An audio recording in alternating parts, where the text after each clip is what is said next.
trucker convoy, calling itself God's Army, is on a campaign to take our border back. Humanitarian aid or border security? Nope. They claim divine calling to drive the undocumented out of the country.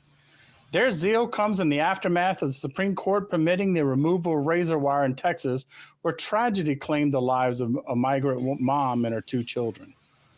The intersection of religious fervence and political tensions takes center stage, prompting questions about the motivations and consequences of God's army on this apocalyptic quest. This article is from Raw Story, published on January 26, 2024. And Phoebe, what did you think of this? Who are they reclaiming it from, is what I have to ask as the first question here. I mean, the rhetoric they use in this, I feel like I was reading the arse end of a Margaret Atwood novel, and I felt like I was seeing the beginnings of the foundations of the Republic of Gilead. And it was all just a bit, hang on a minute, you're taking the nation back from who? The nation of immigrants, for crying out loud. You know, as the Native Americans said in the cartoon to the white man shouting at the black man, go back to Africa, why don't you all just fuck off back where you came from? The nation of immigrants having such hate towards immigrants is one of the most bizarre things that I will ever experience in my life.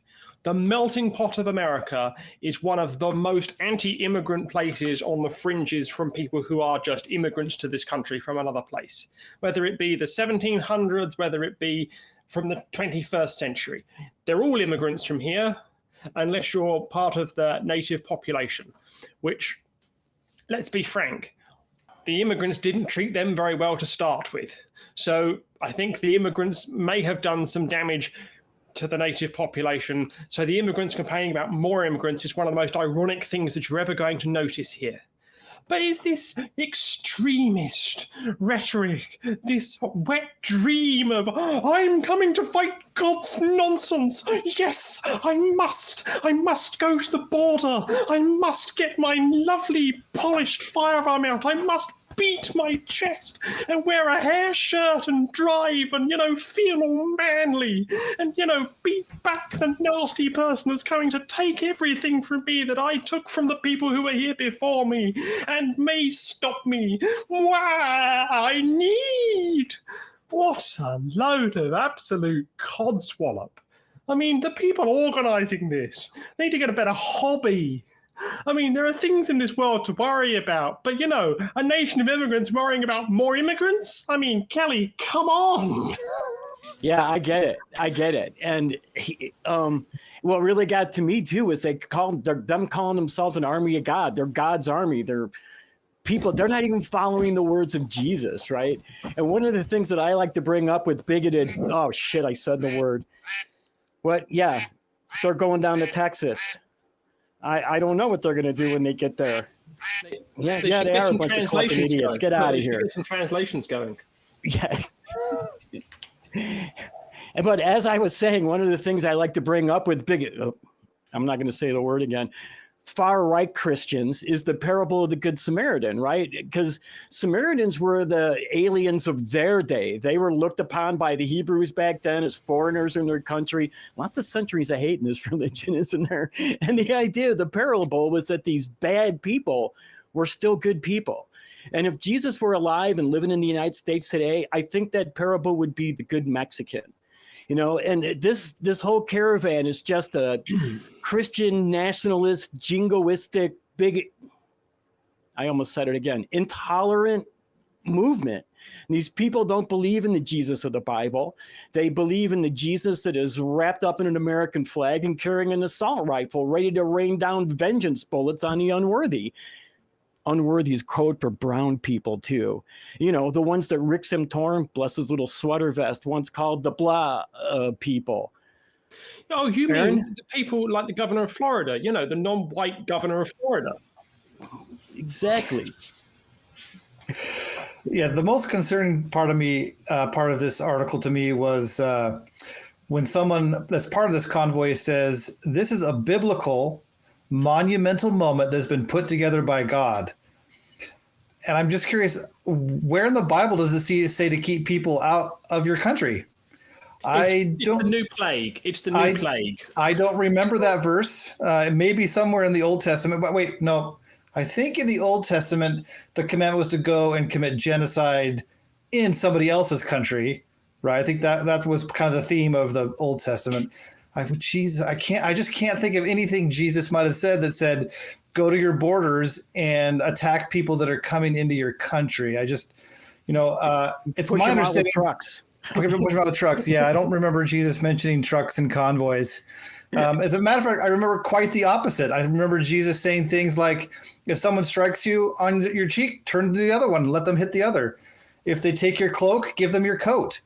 It seems to me like Christians should, instead of getting in convoys and going down to the border to protest border security, they should instead be giving away their belongings to these immigrants. They should be opening their doors and letting people have their homes and their houses and things like that. They should be overjoyed to quote unquote lose their jobs, even though that's not what actually happens. I have no really statement on the United States' border policies, whether they're good or bad. I know they're pretty inefficient and ineffective right now, understaffed at best. But my problem isn't with our border policies. My problem is making this movement religious, turning it from a policy about immigration to a religious argument. Because when you feel like you have a mandate from God, when you feel like God is telling you to protect your border, what won't you do to secure that border? What actions won't you take? And in Bible, God commands genocide. How long until a religious leader says that God commanded that we can start committing genocide against illegal immigrants? I wouldn't be surprised if it's already happened and somebody's already said it. There's nothing you can't justify and excuse based on faith. In most people, it's benign and at worst causes them to go to church more than they'd like, but encourages them to be good and moral. But it's a slippery slope, because the standard of good, what's good and bad, doesn't come from any objective standard. It just comes from, this is what the big guy says. And so whatever the big guy says, that's what I'm going to do. And we can look out in the world and see some pretty horrendous examples of people using this kind of logic.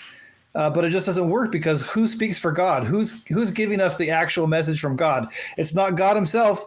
I haven't heard a voice. I haven't seen God come down and give a press conference and let people know what they should be doing as far as border security or anything else is correct.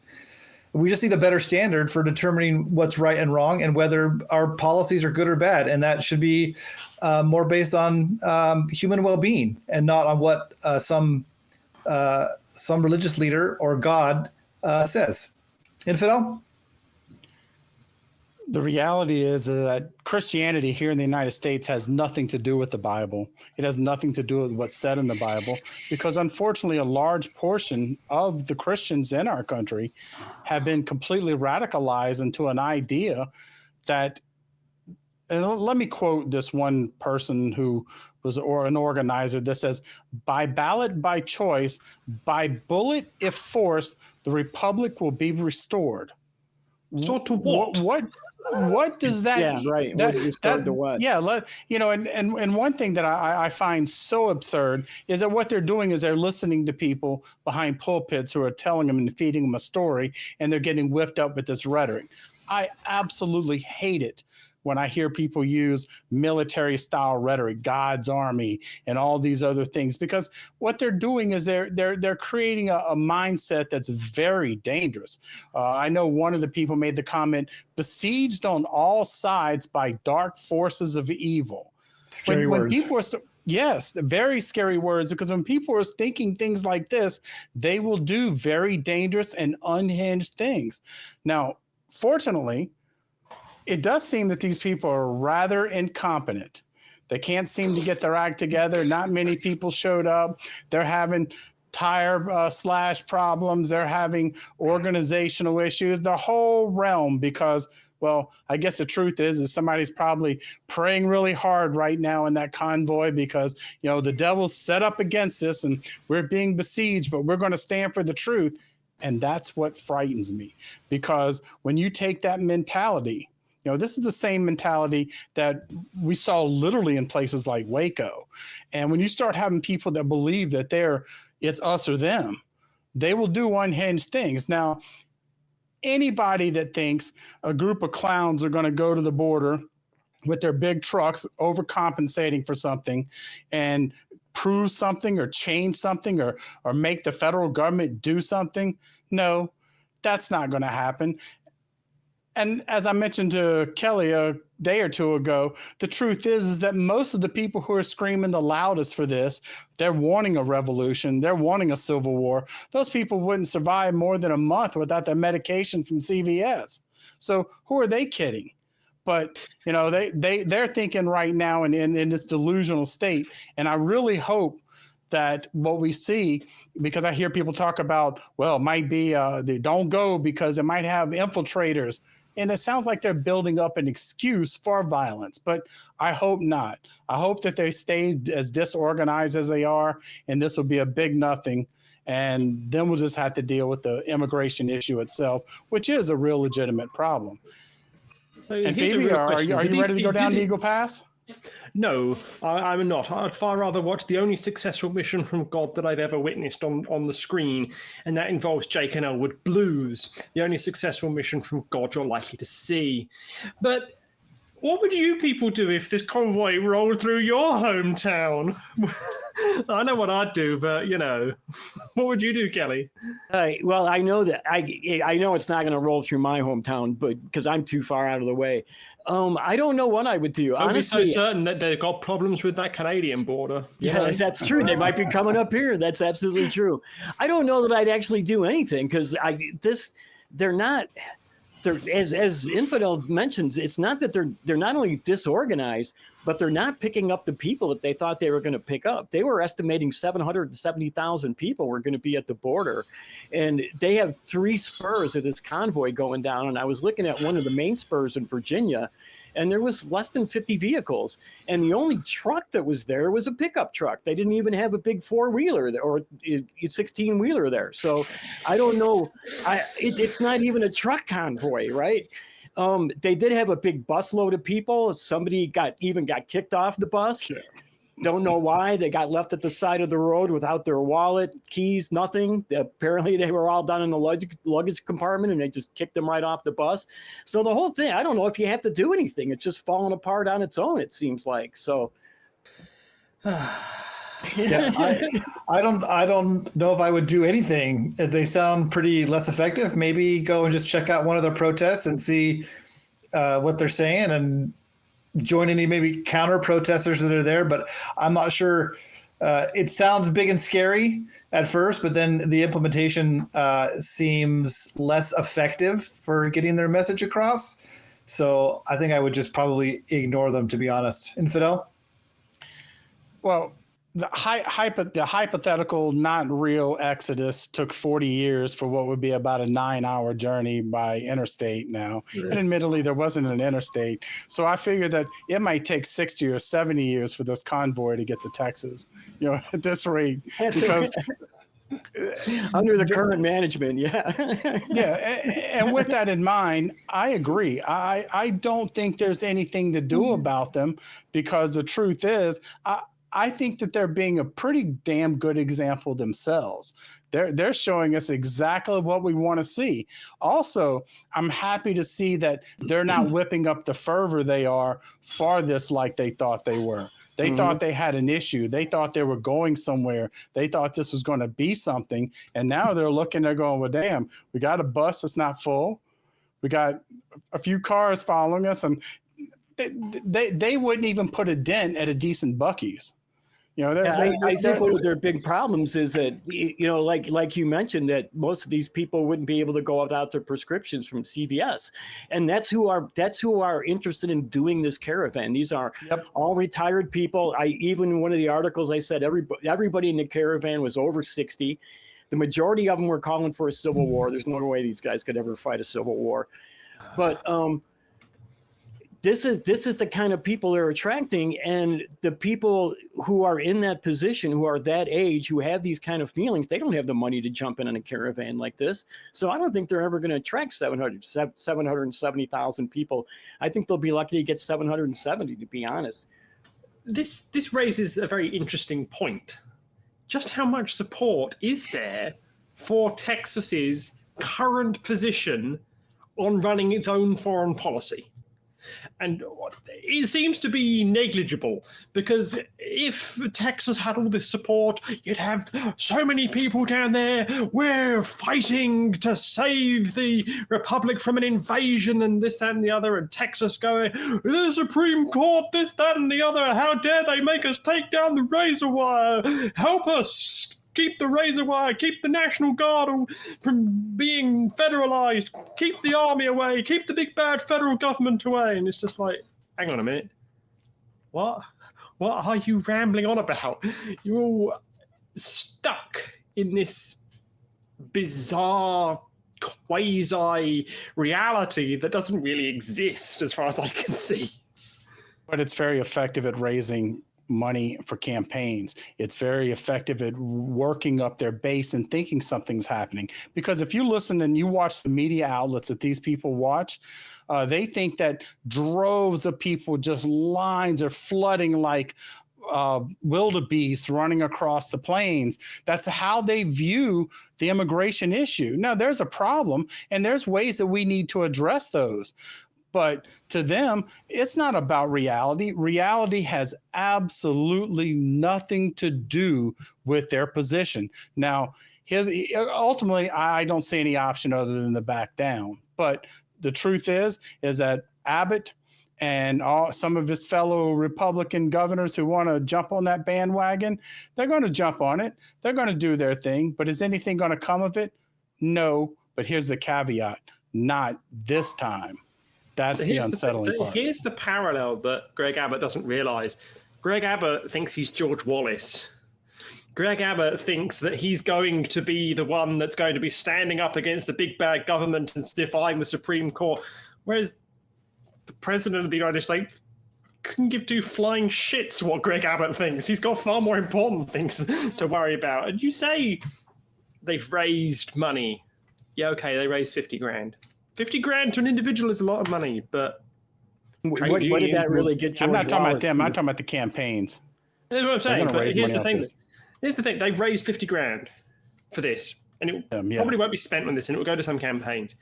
But trade unions will just write a large check to their super PAC that's millions. Company X, thanks to Citizens United, will just write millions. And the grassroots donor is just a nonsense nowadays. These grassroots things, they're just a way of milking the little man who thinks he's just doing something. And it's just, pay them no attention, in my opinion, and they will just go away. They take the money. Well, some of their money that they raise is going to have to go to replace the tires they keep getting slashed in truck stop parking lots. So I did read that egg sales went up in some of the areas as well. They did have, like, I think 6 vehicles that all had their tires slashed at one truck stop. So, yeah. On the non-profits, we do not advocate any vigilantism of any kind whatsoever. Please make sure that you retain in your home anything that could be used for vigilantism, and do not use it for vigilantism. And if you would like to engage in more non-profits vigilantism of just how vigilante we are with our words and not our physical actions, please click here.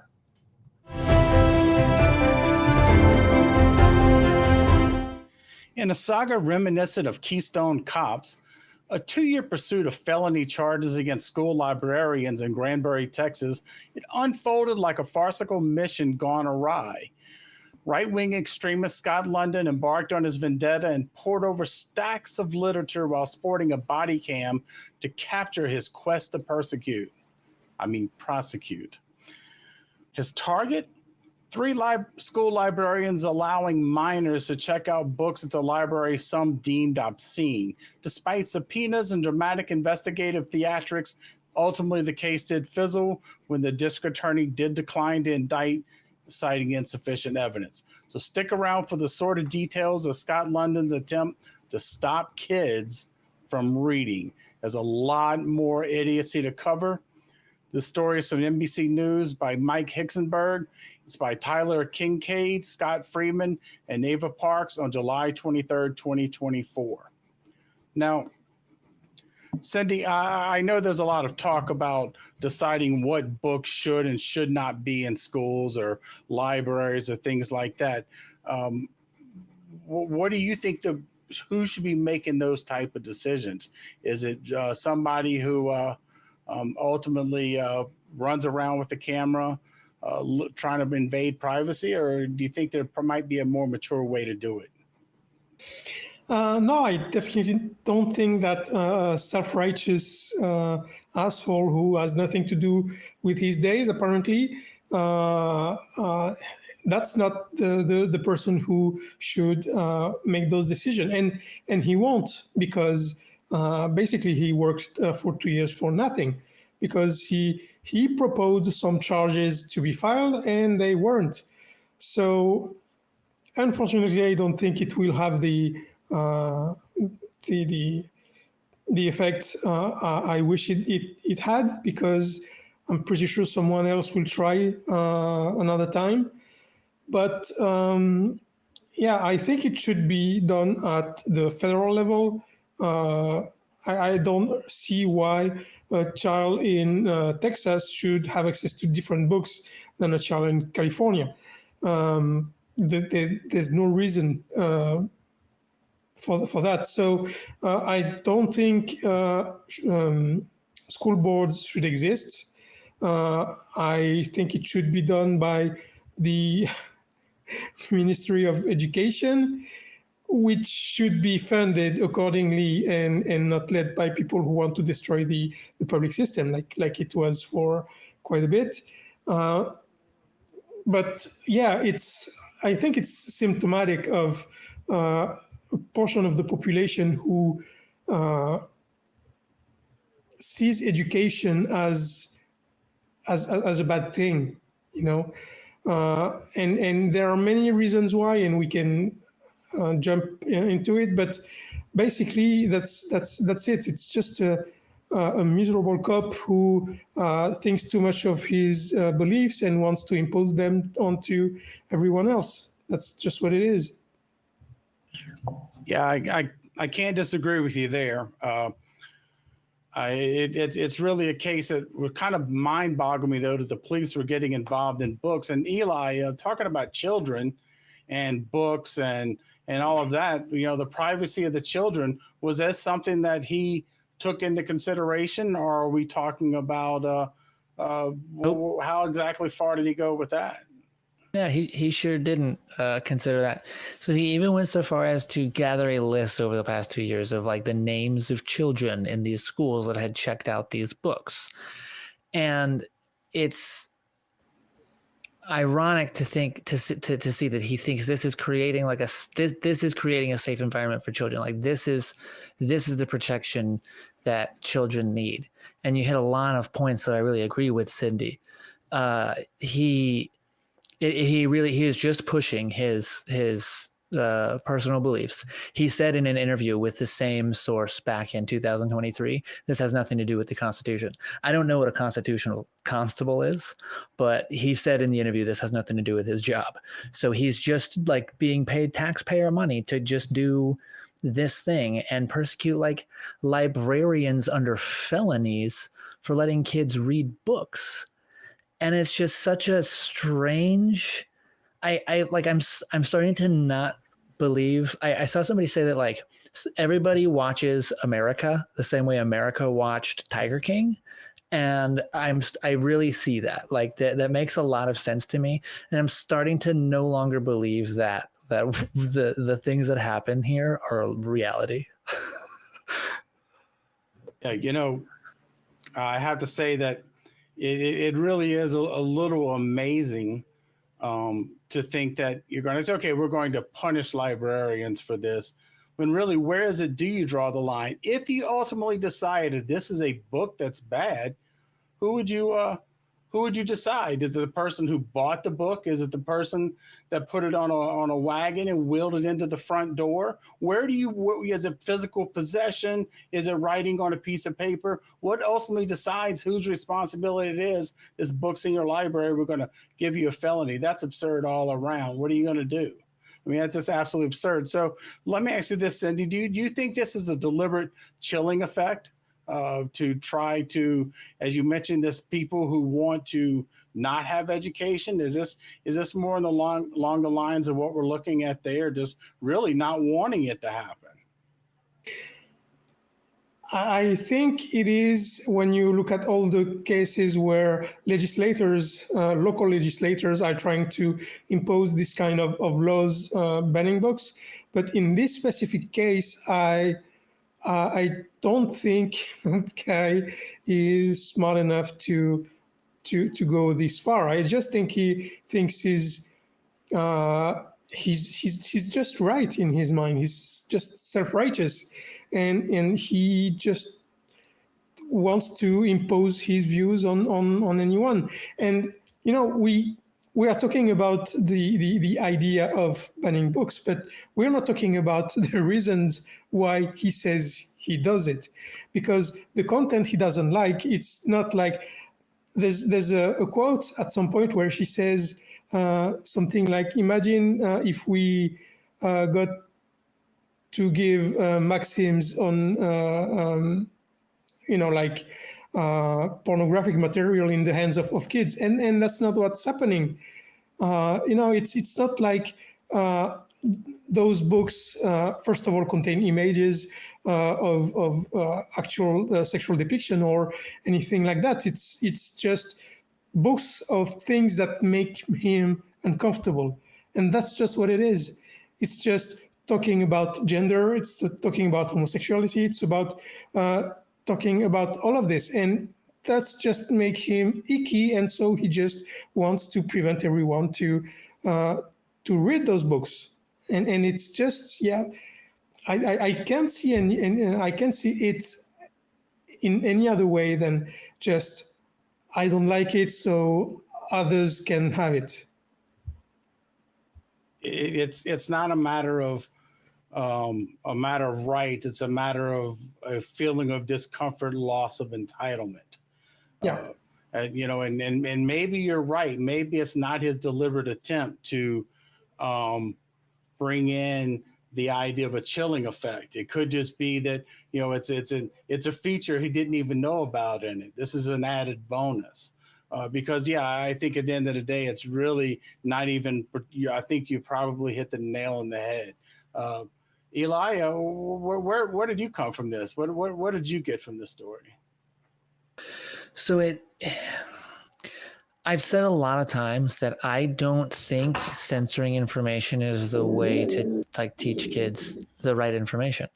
I think if you teach them how to think, not what to think, teach them how to discern correct from incorrect, true versus from not true, good source from bad source, then it doesn't matter what they're they can see and read and take in whatever they want. And now they have the tools to discern, this is something that's helpful to me and I should hold on to this.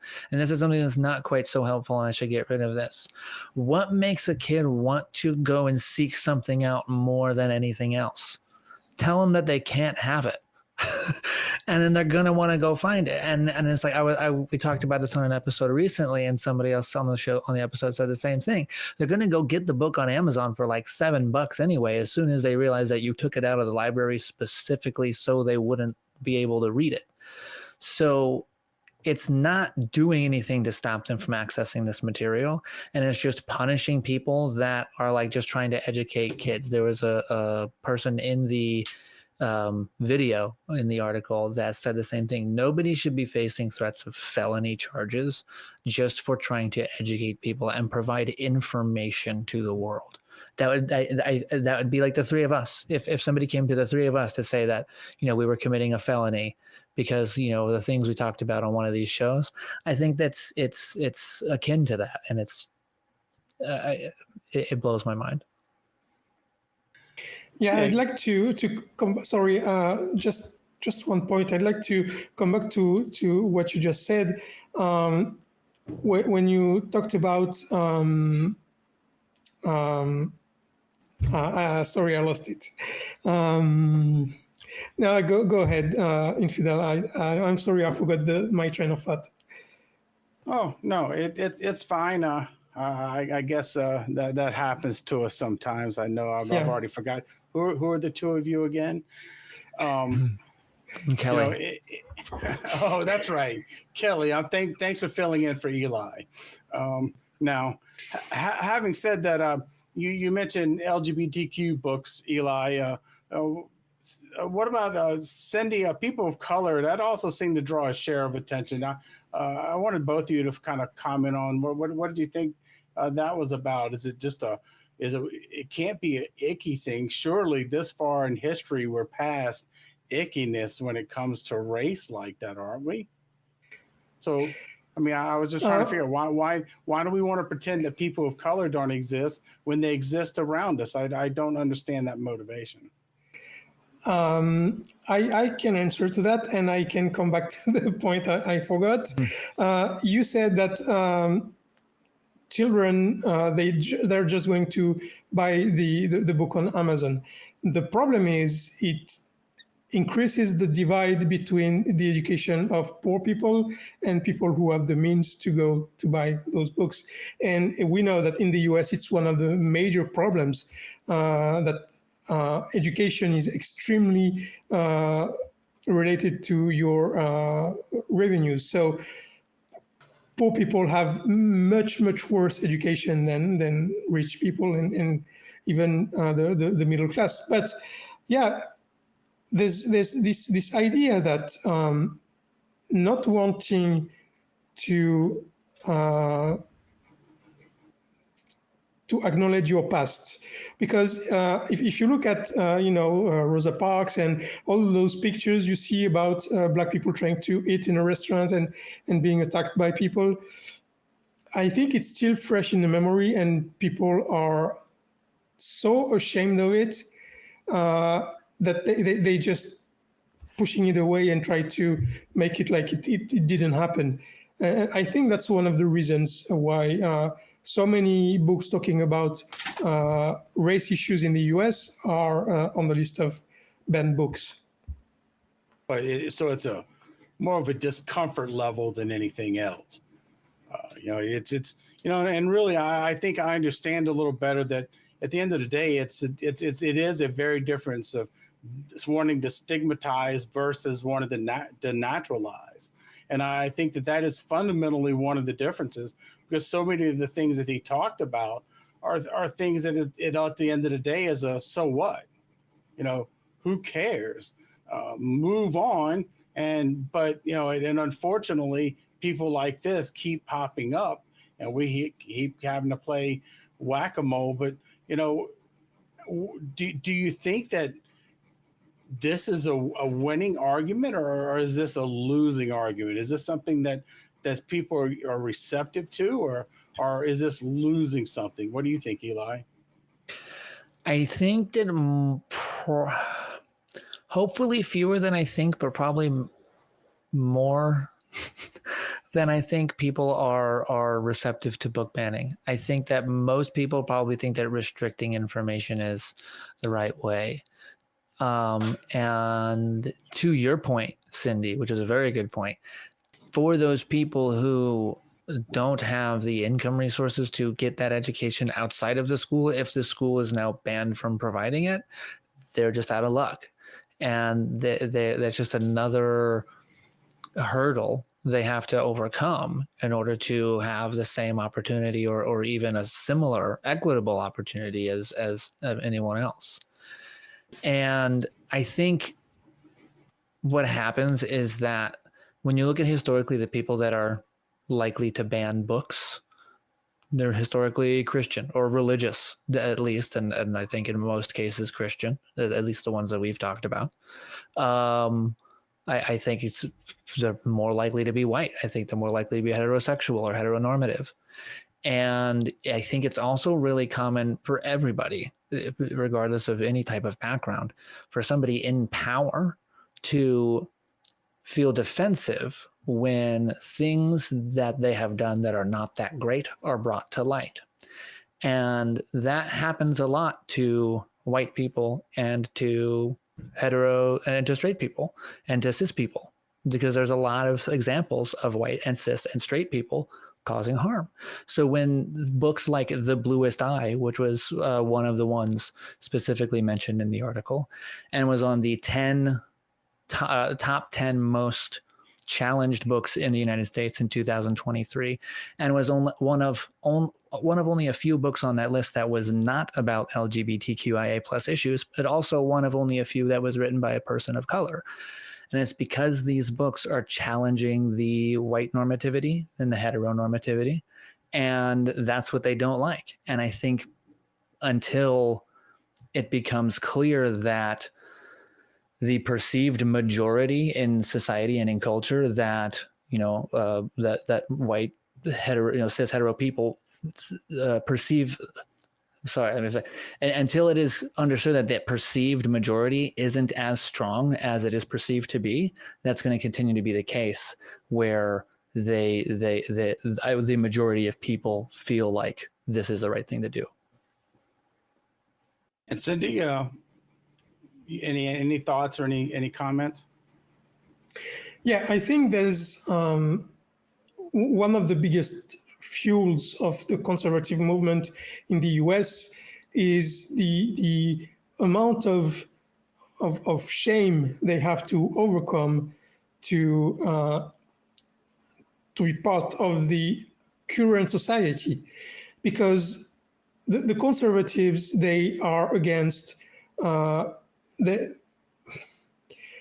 they still have some racist ideas. They still have homophobic ideas. They still have all those wrong ideas that have been proven false like 50 years ago, but they still have it because they grew up with those ideas.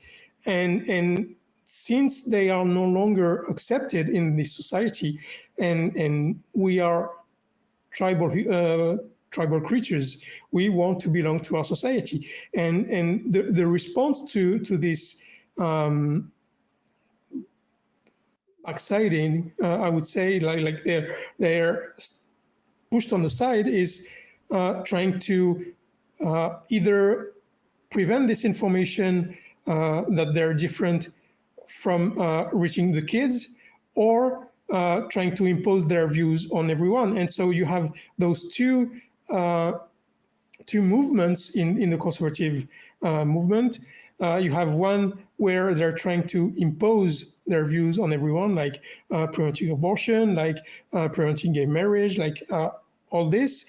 And at the same time, you have this, let's make sure that our kids are not educated as they need to be in order to understand the society and stay with our ideas. Yeah, I would also have to say that in many ways the books are symbolic, because it's a notation of a lack of acceptance that obviously goes so much further than books. This is, as we mentioned earlier, stigmatized. This is to exclude. This is this feels beyond just icky. This feels like the censorship that goes far beyond, but it's what's happening now. Eli, did you have any other thoughts on this?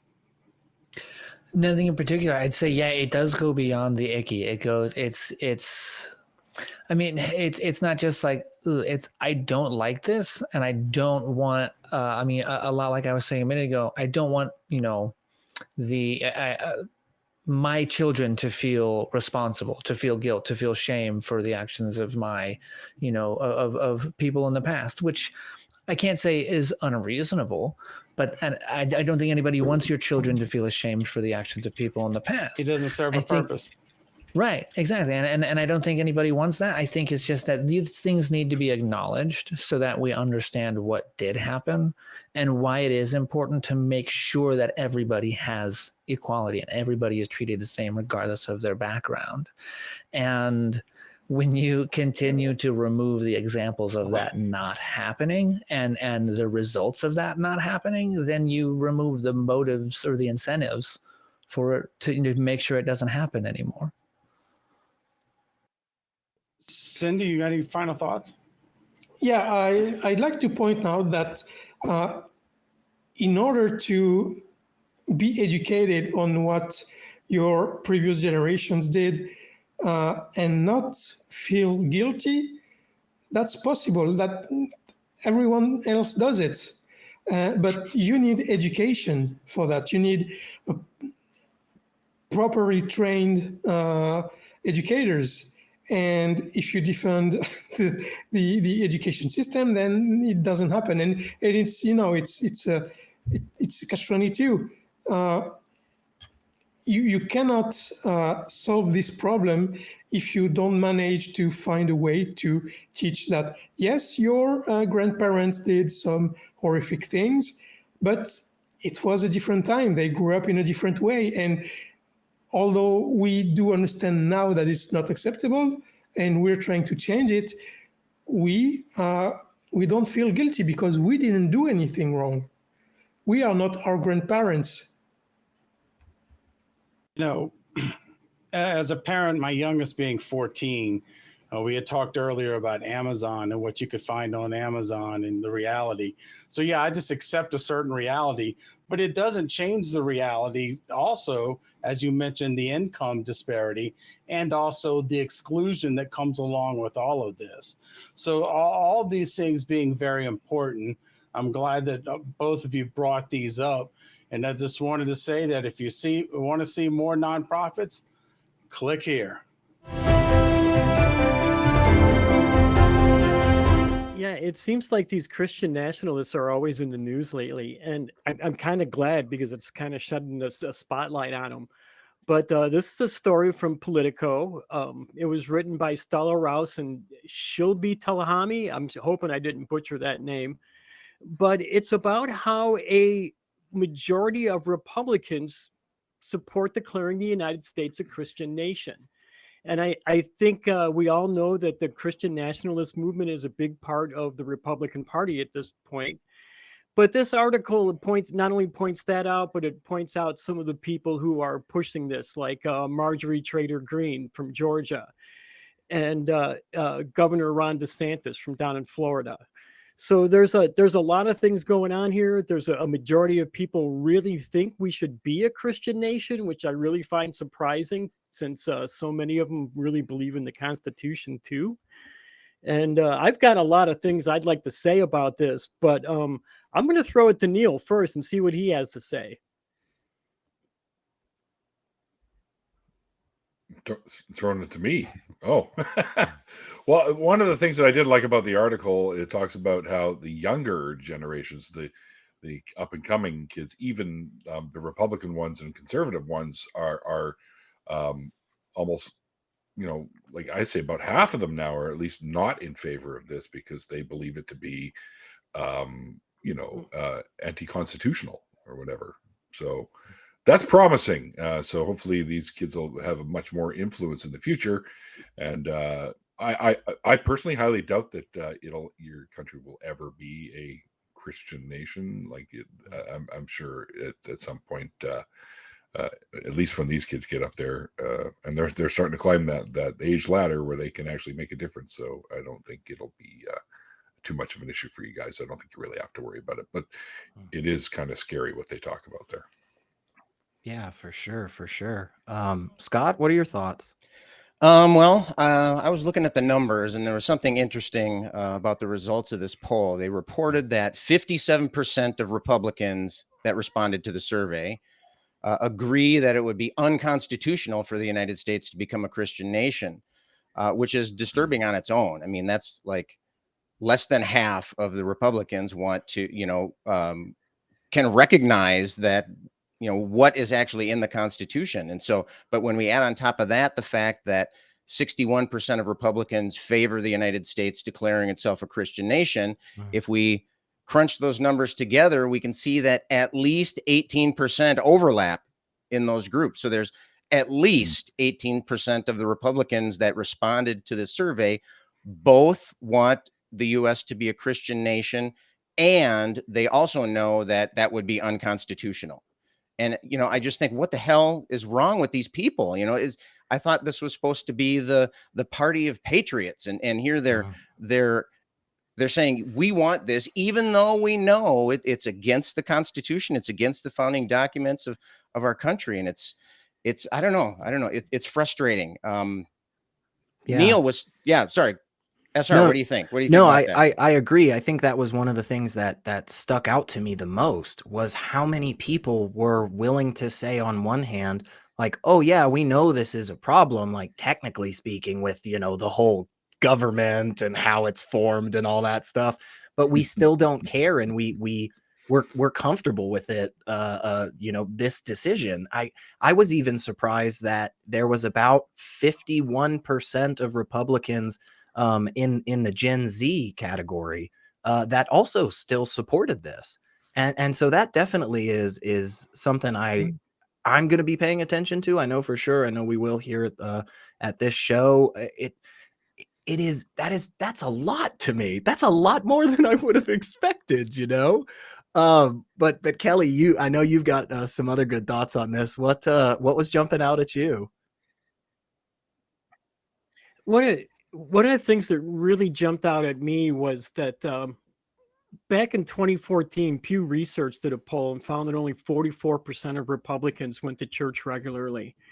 And now we got this such a large majority just 8 years later. Now, I realize it's 8 years later, but I can't see the amount of church-going Republicans rising up by 16 points in those 8 years.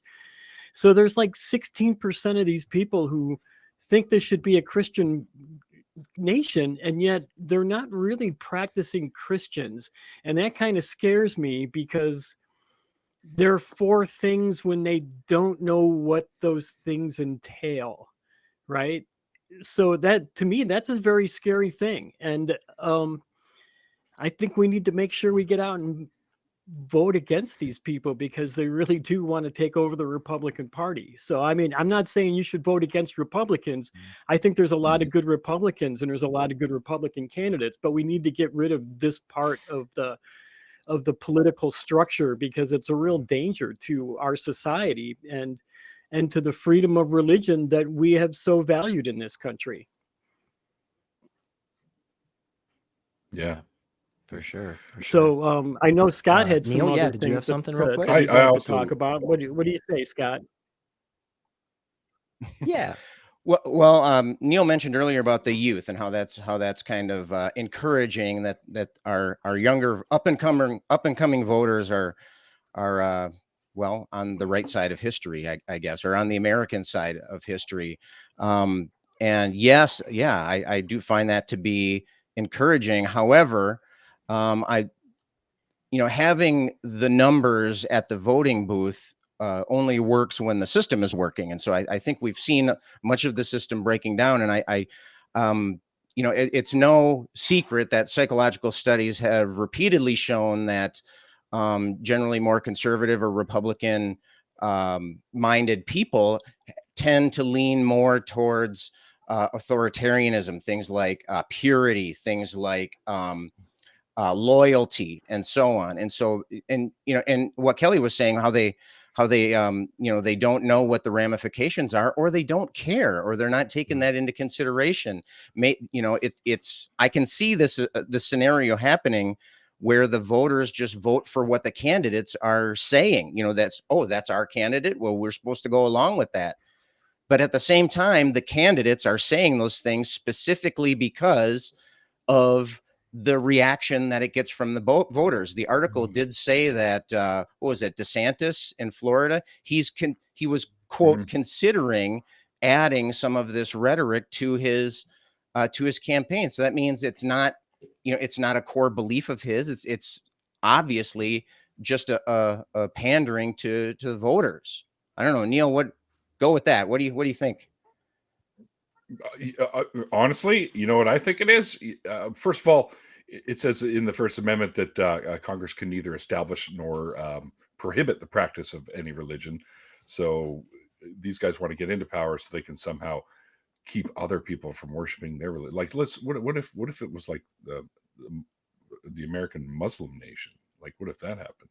But I honestly believe it is a bunch of white Christian nationalist types that are losing their power, and they're screaming about it now, and they want to get everyone to say, well, let's turn the U.S. back into that Christian, which they never were, back into that Christian nation, as you know, like our founding fathers wanted. These people need Andrew Seidel's book about the founding. That's all I can tell you. Yeah, they do. Scott, do you have any other thoughts before Kelly wraps this up? They're losing their power, man. Yeah, I think you hit the nail right on the head there, Neil. But I think there was one thing that I saw this past Sunday. This was Rick Wilson. He's a Republican campaign strategist, and this was on MSNBC. And this is what he said. He said, first off, I need them to stop talking about the founders at this point. If you stretch back to the Mayflower, this is a country that was founded on fleeing from the religious persecution of an official state religion. And when the Constitution was being framed, we had states and we had leaders who all understood that this country was going to have a pluralistic approach to religion, which is to say the government would neither condone nor suppress any religion. This is a fundamental part of American history. And so it's nice to hear Republican voices speaking reason. And so my only hope is that the sober minds come out victorious here. Yeah. Now, real quick, before Kelly wraps us up and we move on to some of the other cool stuff we have, Neil, is this something that you're experiencing up in Canada? Is this a wave that's traveling across the whole continent, or? No, not even close to what you guys have going on down there. We do have our conservative party up here. Sure. But I think we're a lot better at keeping religion and government separate up here. Even though I know that there are some screaming for it, but they're a very small number of people that are doing it. That's good. That's good. That's mostly looking Alberta, better than it is. Alberta's our Texas. Yeah. Well, Kelly, give us your final thoughts on this, and we'll talk about some of the other articles we've got today. You were asking Neil, and the first thing I thought of was that crazy woman who thinks she's the Queen of Canada. So that was, see, he's got to deal with her. Right? But yeah. There, I was reading several polls that were one. done over the yeah, right. I was reading several polls done over the last year, and they pointed to the fact that the more a person embraces, going back to my original point, embraces the ideas of Christian nationalism, anti-mask, anti-vax, opposition to gun control, freedom over the safety of society, like no quarantining, that kind of thing, distrust of science, anti-immigrant, only for traditional gender roles, being for voter suppression. All of this stuff is the more you are a Christian nationalist, the more you believe in these things. And they found that the more you believed in these things, the less likely you were to go to church. And that there's a huge disconnect there. And I think we're overlooking it because somewhere there's some ground to make gains against these people somehow, I think, because they're practicing a Christianity that isn't the real Christianity. It's more like a feel-good Christianity. And I really think that maybe there's an open door that we can use to help fight back against this whole movement somewhere in that place. I'm not sure what it is yet, but I'm going to keep working on thinking about it. Yeah. That's about all definitely. I have. And so. I know all of us here will be continuing to highlight these stories. And hopefully, in the near future, we'll be having some better news where this type of stuff is waning instead of growing. So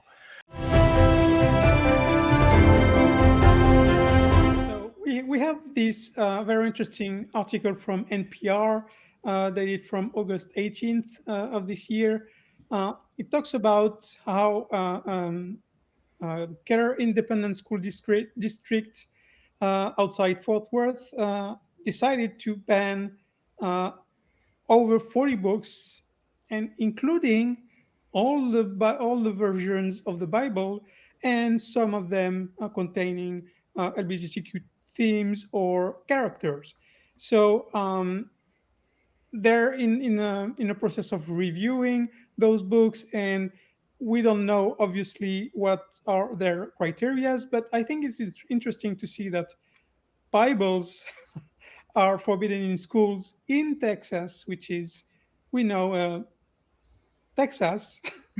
And so, yeah, there's this very, very strong will to uh, avoid talking about certain topics like slavery, like genocides committed by the US, like all those things that are fought tooth and nails by the far right in Texas, and this is part of it.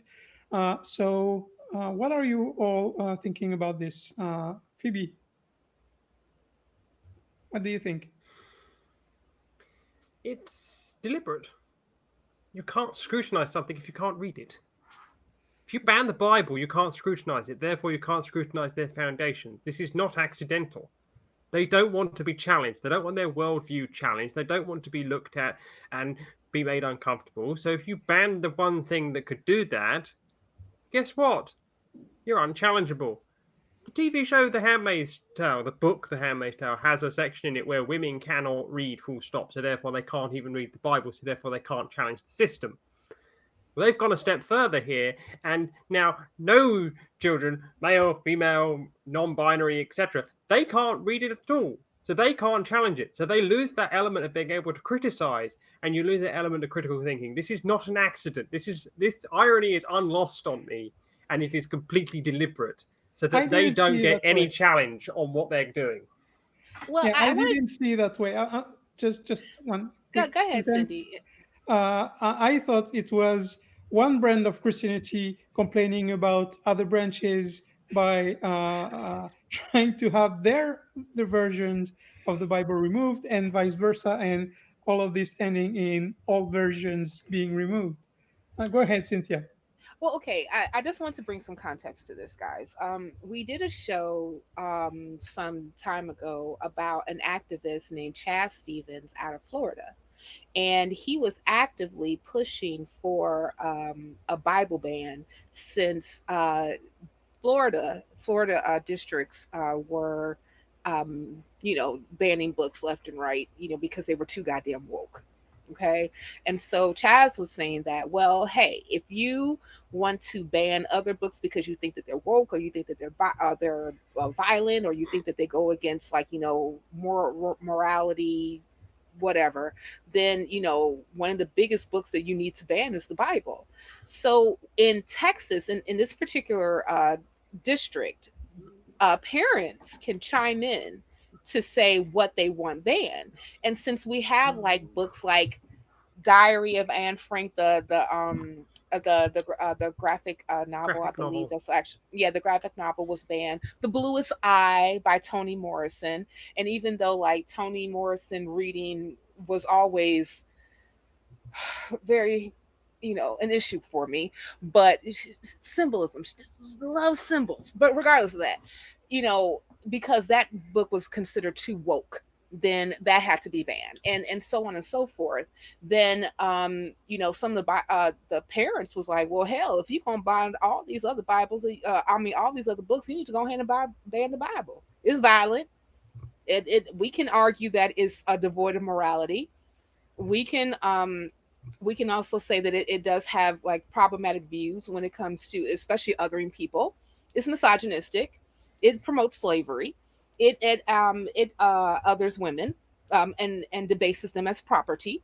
So why are we allowing children to read that in their libraries in the school curriculum? But so that's kind of how this whole thing came about. But August, I would like for you to go ahead and give a dime and a nickel. That Yeah, Miss chime in. absolutely. So Go ahead. all right, definitely will. So I think something that really needs to be brought up here is that as skeptics, we want to be promoting skepticism and we want to be raising a new generation on the idea of skepticism, critical thinking, etc. So I think instead of banning these books that have certain topics that maybe parents or administrators may not approve of, I think we should be teaching them how to think and not what to think. So we can kind of show them these texts and be like, this is why this is problematic. Here's, what do you think about it? All that stuff. So I don't agree with banning it. I think there is a line somewhere because there are certain books, topics that are just not age appropriate. I think going into the graphic details of the Holocaust and American slavery and everything, I think that can be problematic for very young people. But I think there's versions of those terrible things that are age appropriate, and those books should be included because we need to be showing them from a young age these atrocities happened, they are bad, and we're not telling you that they're bad just because. Here's the reasons why they're bad, and then promote the skepticism of, well, how should we think about this, and what is your epistemology, other than just telling them, well, this is bad and just accept that. So I don't really agree with the Bible being banned. It's ridiculous on its own accord. Let them read it. Let them see the atrocities, and tell them, well, we see similar things happening in our world and you can make connections to them. And I think if we teach them that critical thinking, those lines in those will be drawn in their head automatically, hopefully. So I think that's what needs to be promoted, is more of the skeptical thinking, the secular humanist point of view, and then it will all just fall apart on its own, I think. Well, I don't want to put like a caveat of like, oh, well, slavery or the Holocaust shouldn't necessarily, we should be thinking about like when though they be exposed to that. I think that should be up to parents, because you're going to have children that's going to be a bit more savvy and be able to take subject matter, versus some others. And parents know and they know their children more than anything. And regardless of any of these things, it's history. It happened and it should be talked about. It should not be considered, oh, this is a woke thing, therefore we shouldn't, we should not allow children or whatever to be able to be exposed to it. I love something that a friend of mine did, and then I'm going to give it over to Phoebe and Cindy so that they can give their last thoughts. But one of my friends had, who's an atheist, his daughter asked him, can I go to church with my grandmother? He said, yes, only if we talk about it afterwards. And the conversation between the both of them was basically his daughter actually imploring her critical thinking when it came to the stories that she heard. So this is all about, if the parents had a say about what the children can get out of that library, and then if they talk about it so that they can get a better understanding of what they're reading, that's the way it should be. I don't really believe in banning books. But Cindy, I like for you to give your thoughts, and then Phoebe. Yeah, I totally disagree with what you just said. I don't think parents should have a say in what is taught to their children. That should be decided by the state, because, and in this case, I mean the federal state, not the local states. I should. I find it. I meant in libraries. Like have Okay. the actual content available to them, and between the parent and the kid, they can determine what they're going to be able to check out. Okay. I'm just saying, just have it available. Yeah. But Okay. that's what I meant. Mm-hmm. Yeah, because I don't understand why education is decentralized in the US. That shouldn't even be a thing. It should be decided at the highest possible level and applied to every state evenly. But yeah, what I noted in this trend that we've been seeing since Trump was elected, this idea that schools are indoctrinating children into woke ideology, it's funny because the way they push this is very, very, very similar to the byte model. You have the I and the E, which is information and emotional capability, emotional mastering. I don't remember the exact word, Don't worry but about it. yes, emotional control. got Yeah. you.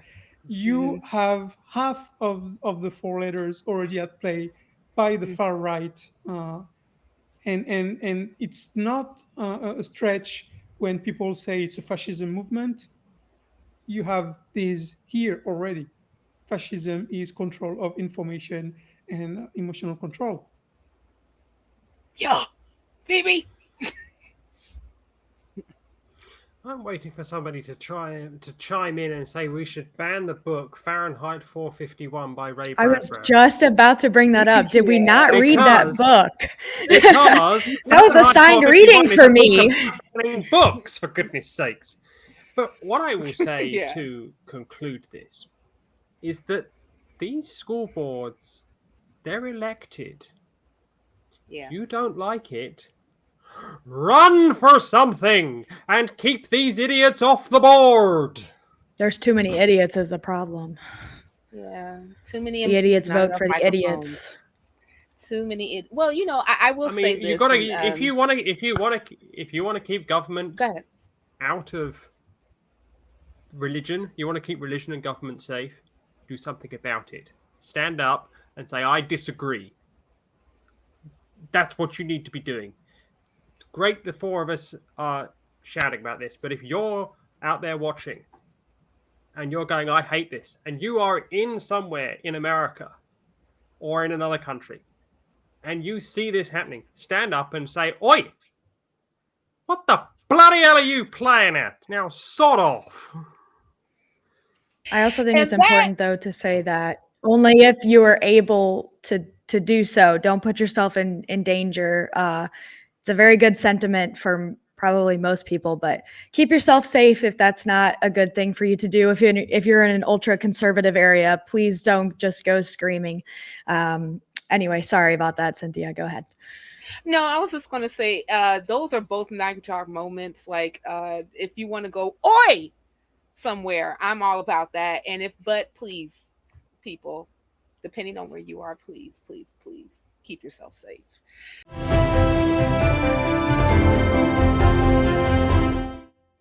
Welcome to the Nonprofits. Again, for the third and final segment this week, we set aside the active combat zone that is the American educational system and look at something a little bit more concrete, global population. There can't be any disagreements on that, can there? Eli Slack, please tell me there are some things in this world we can all agree on. Absolutely. And now it's time for the song of my people, science. Josiah Sling Ritter, a postdoc researcher from Aalto University in Finland, and some others are suggesting that the Earth might contain significantly more humans than we think.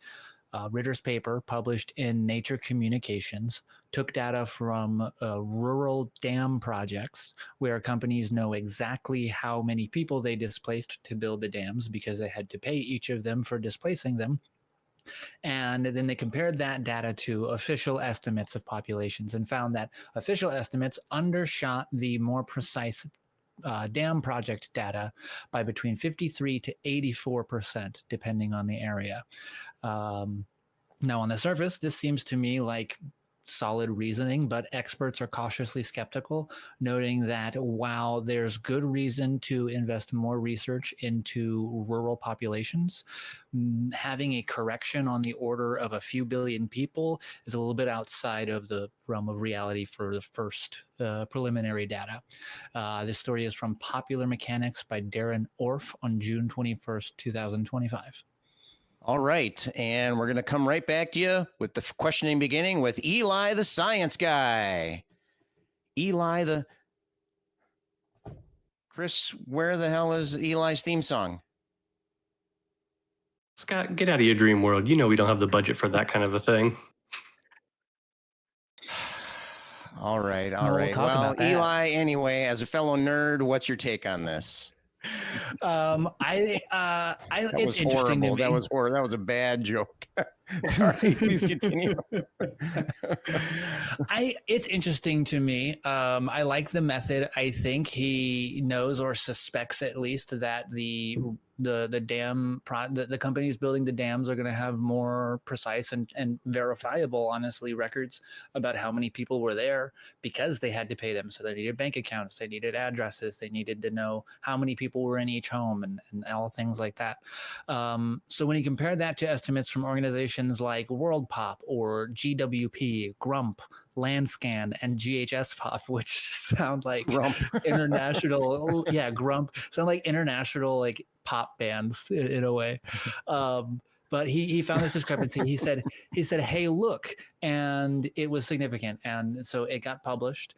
And it does matter because we allocate funds to rural areas based on their population densities. So if we're underrepresenting them, we are underserving them.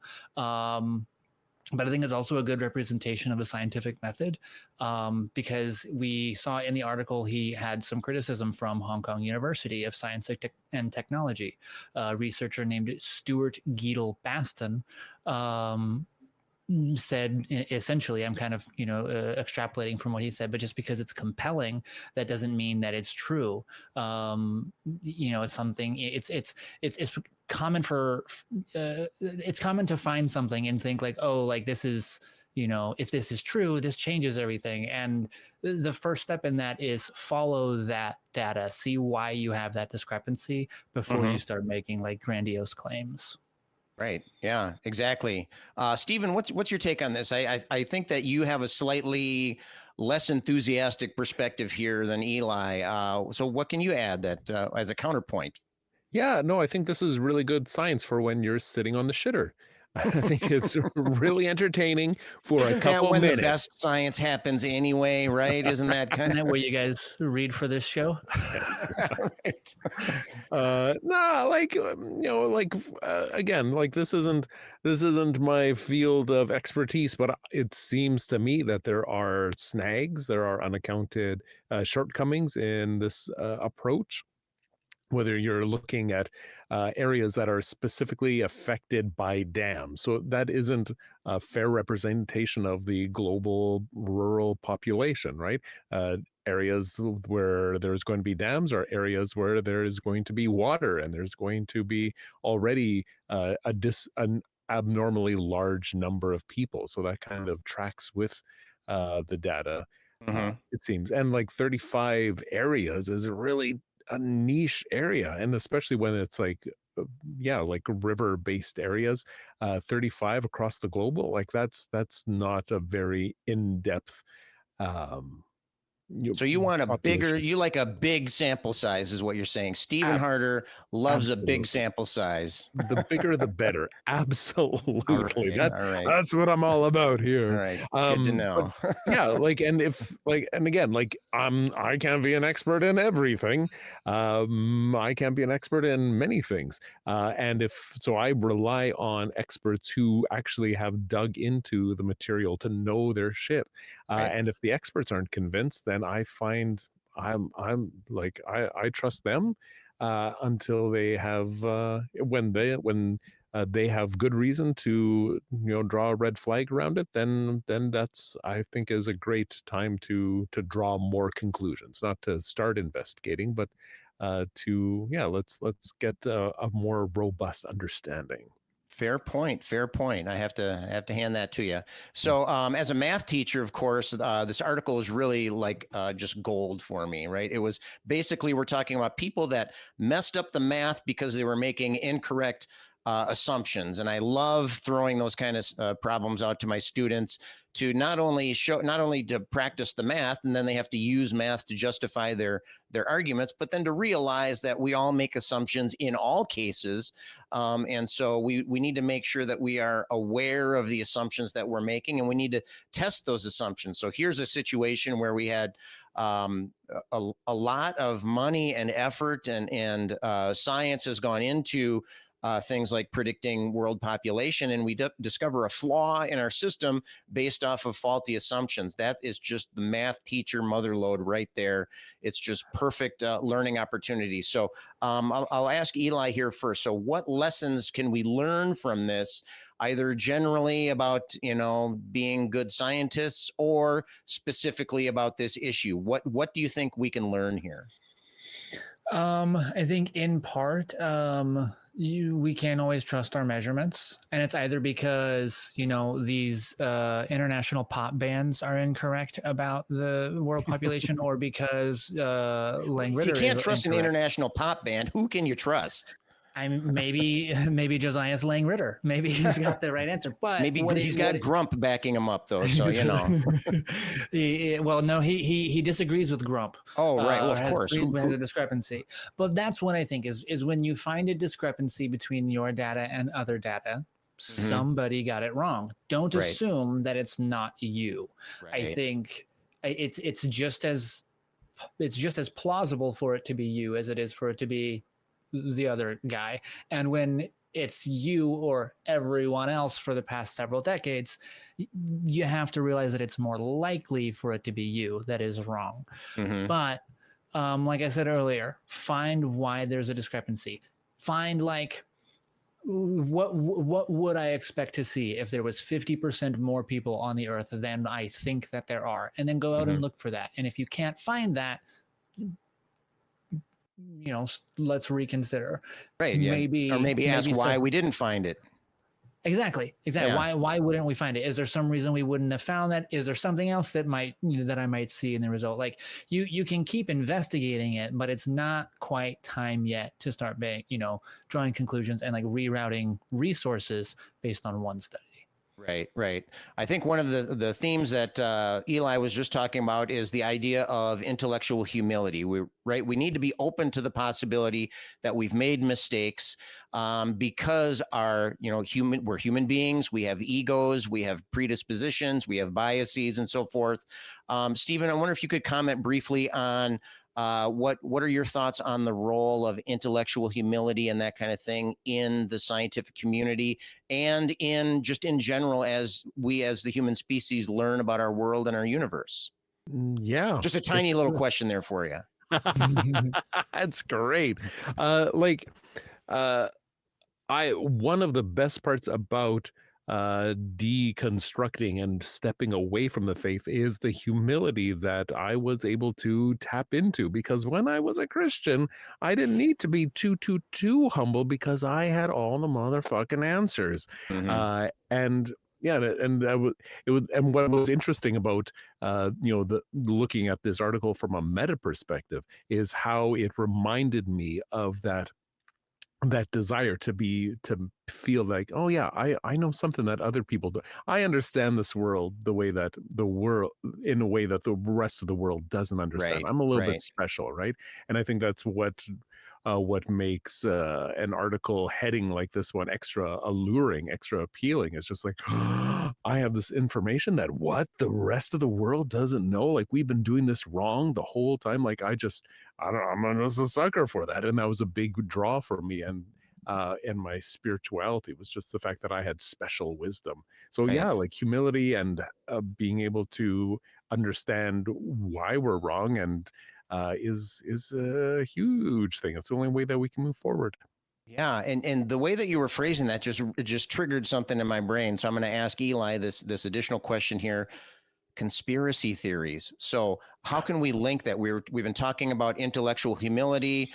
Stephen was talking about being privy to inside information or having the inside scoop on the quote unquote real truth. TM.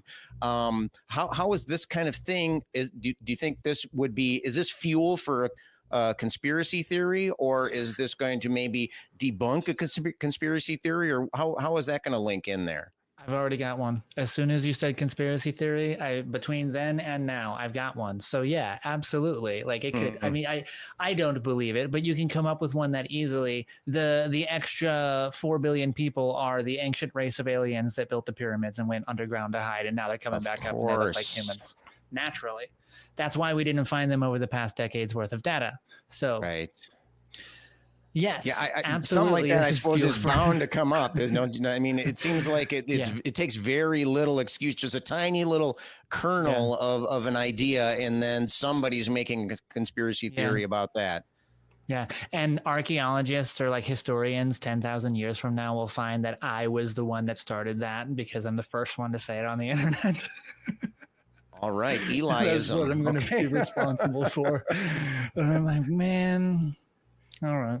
All right, that's your legacy, Eli, right there. Is Congratulations. Of all the things I've said others, but you know, I think yes, it's absolutely it can be a breeding ground for conspiracy, but it's just another reason people say, you know, oh, you can't trust scientists. Scientists have an agenda. Scientists are controlled by their benefactors. Donors is the word I was looking for. I don't know how benefactors came to me easier than donors, but it's this idea that the scientific community is they or them and or like the government, and whatever they are saying can't be trusted. So like if they are saying it's raining and you stick your hand outside and you feel the rain, you're going to be like, no, they're probably just, you know, spraying water on my house with a hose to make me think it's raining, because I'm going to believe anything except weather manipulation, I think, is the words you were looking for there. Weather manipulation. Yeah, because we know, of course, that's a thing now, right? Yeah, they're changing my climate.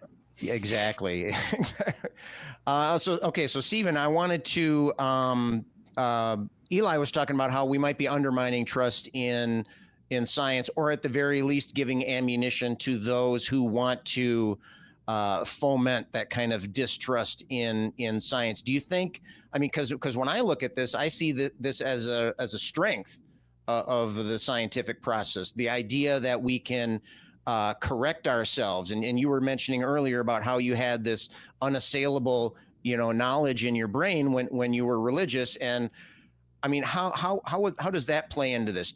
Is this going to be the crack in the dam that's going to break and all science is going to come crumbling down, or is this just a reassurance and reaffirmation of the strength of the scientific approach? Is this a good or a bad thing for the scientific method and for those of us that care about that? I think the system doesn't need to be perfect. If there are inconsistencies, if there's questions, that's signs that this system is working. It's when everything works out just accordingly, just right, just perfectly. That's when flags need to be going up and saying, like, wait a minute, how do we falsify this? If everything is going just right, something isn't right. That's a sign of the matrix right there. Yeah, so I think being able to ask these questions, the only way science gets better is through more science, right? Right. So yeah, bring on the questions, and no question is too hard, because that's we as a species are going to evolve, and it's going to be through these kind of processes. Yeah, I really like the way that they presented that in the article itself. It wasn't a finger pointing. It wasn't a blame game. It was like, here's what we did. Here's what was wrong about it. Here's how we can correct it. I mean, it was very practical and very straightforward. I didn't get the impression that there was a lot of egos involved or anything like that. It was just a straightforward problem-solving approach, which really appeals to someone like me. We have a little bit of time left. I knew that we were going to have a little bit of time at the end of this segment here, so I have an extra question prepared here, and I want us each to put some deep thought into this. This is very critical. So here's the question. From the standpoint of pure musicianship and skill with their instruments, what is the greatest rock band of all time? Defend your answer. Eli, the science guy, go. Done. Already got it. I'm just going to go with the scientific consensus, Queen.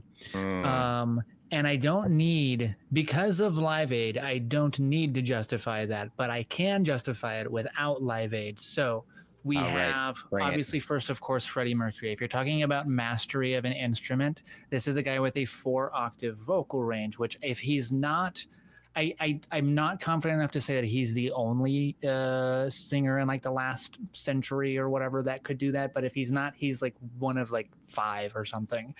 So that right there by itself.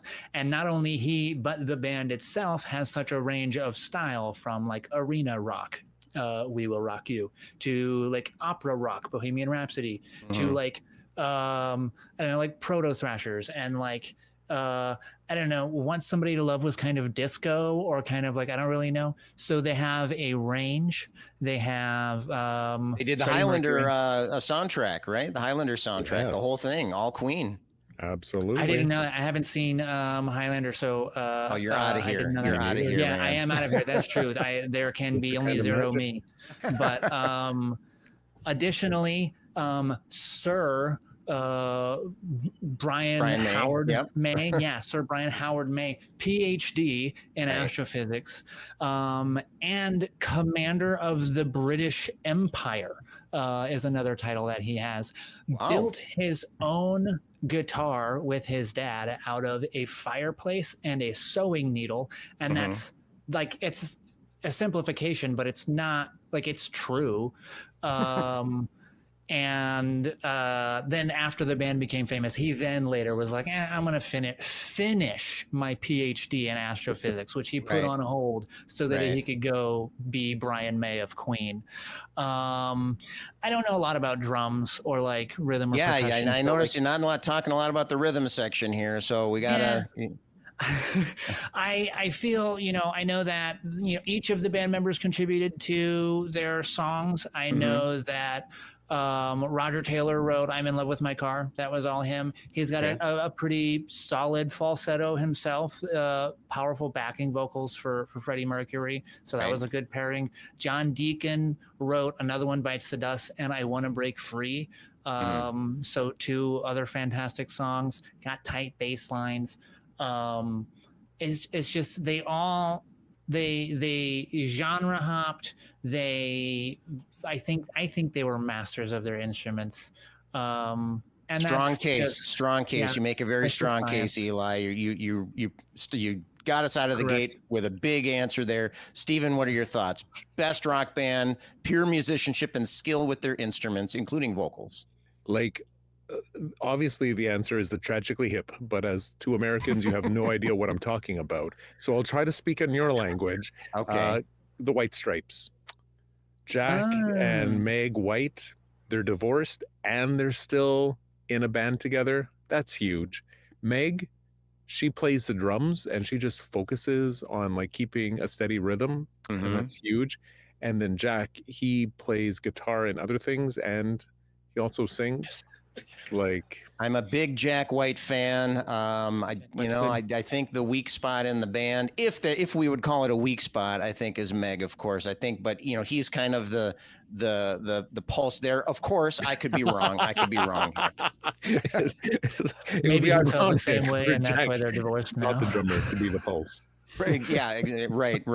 Well, I'm going to throw my answer out there, and although I'm on the verge of changing my mind here after hearing, you can't. It's hard to argue with Freddie Mercury. In fact, in my book, he has to be mentioned if you talk about best musician on any instrument at all. I think Freddie Mercury's definitely in the discussion 100%. there, and of course Brian May's no slouch. I would say Rush, of course. I think they're just the holy trinity, right? We got, speaking of bodacious vocalists, we got Geddy Lee with his very distinctive voice. It annoys the hell out of a lot of people, but he's got a lot of skill there. Freddie Mercury wasn't playing bass when he was singing, although he would mess around with the piano a little bit. But Geddy Lee's on vocals, on bass, and on keyboard all at the same time, right? And then, of course, Alex Lifeson is routinely brought up when discussing the top rock guitarists of all times. He's got such a huge range and the master of the lengthy solo. And so I love Alex Lifeson. But of course, you have your Freddie Mercury. I have Neil Peart, and he is definitely a master musician, routinely thrown out as possibly the best drummer of all time. I don't want to hear about John Bonham today, but Neil Peart he just mastered. He would learn different styles. He learned how to play jazz drums. He learned how to play all different kinds of drums. He would rehearse even on concert nights. He would rehearse before concerts and so on. He would start working out weeks and months before they went on tour, just so he could have enough stamina. And my favorite Neil Peart song ever was during an interview, and they asked him, "Do you ever get sick of playing Tom Sawyer?"